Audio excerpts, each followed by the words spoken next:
আল্লাহর বিধান হলো মহিলারা পর্দা করা।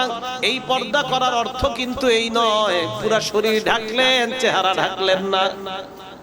তো আর আপনার পর্দা করা কি দরকার? যদি বলেন পুরা শরীর আমি ঢাকলাম চেহারা ঢাকবো না, তাহলে এই জাতীয় পর্দা করারও কোনো দরকার নাই।